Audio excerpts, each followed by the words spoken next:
Okay. That was next memoir is Electroboy.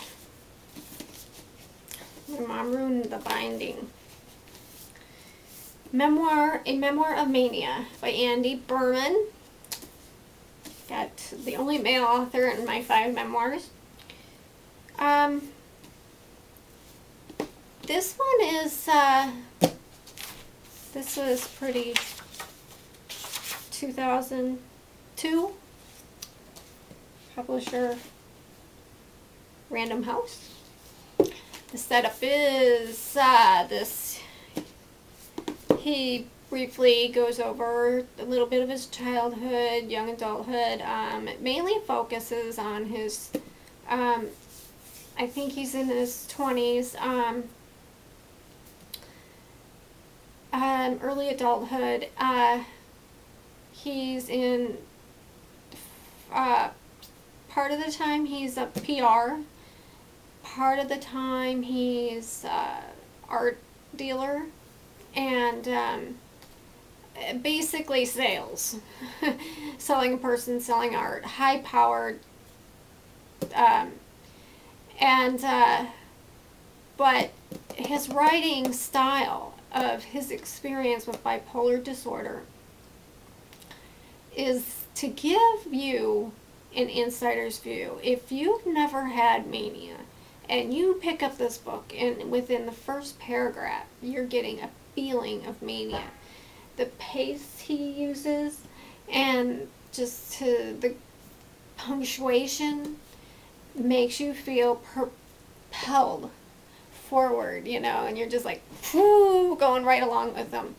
And he doesn't put a whole lot of, okay, well, I thought this, so I did that, and I thought this, and I thought that, so I did this, It's all his impulsive, in the beginning, like, that was there, so I did it, and there were 5 there, so I bought them all. And, he takes you on a shopping spree, what it's like from inside someone with mania, from inside their brain. As, it's like some memoirs, the authors are describing their experience, and so you're watching it like you would stand a ways a bit and watch a roller coaster go up and down. You're reading the memoir, they're describing it, you're watching it go. Well, Andy Berhman puts you on the roller coaster and you experience it. So, this book was a lot of fun to read. He does have depression, but he focuses on his manias. The people that can relate to this are men and women, especially those that have problems with impulsive decision making, sexual behaviors, and spending sprees. He has sexual experiences with men and women, and he explains that basically when he's manic, whoever's there will do. So, if you're going to have a problem with that, be forewarned, there is some mention of same-sex encounters. So, not like detail, but, it's in there. Also, about his account, which is interesting, is that, because you hear a lot about the artistic folks.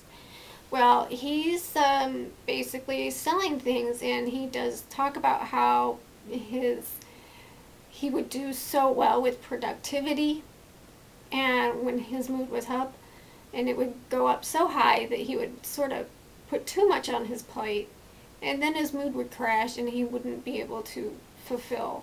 And so his work history kind of does this, and he gets into a lot of trouble.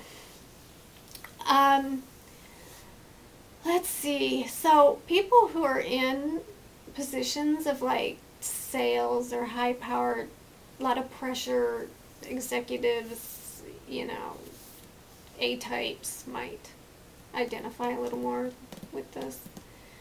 Let's see. The one thing though that, and I wondered it too, somebody else who read it said the same thing after I recommended it. They asked me, well, does this go anywhere? Is this just an account of his manic experiences, exploits? And I'm like, yeah, it may not seem like it, but there is a point in which he seeks help, gets the wrong diagnosis and gets the wrong treatment, but he does eventually get some treatment to help with the bipolar disorder, and there is like this last third of it, last half, maybe right in there, that does talk about his treatment. And he talks about ECT, getting ECT. He seemed to be pretty okay with the results. He liked the results. Most people I've experienced, and I myself, will never ever have it done again, but it seemed to have some positive results for him. And he skims over drug use, you know, he just kind of throws it in there, some cocaine here and there, and does say that he kind of doesn't tell his doctors, and, you know, so I'm curious to know how much that affected his ability to get proper treatment, or, you know, what his manic depression would have looked like without cocaine and other substances.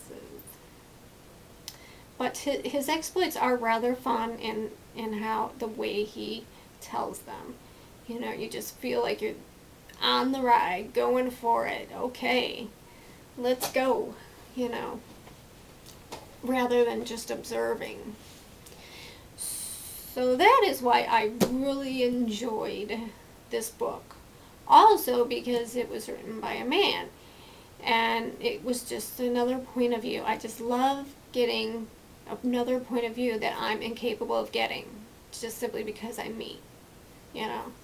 I can identify with some things, you know, that men experience in that, but it's a different experience. So that is that for Electroboy. I think he was on Oprah when it first came out. Don't hold that against him.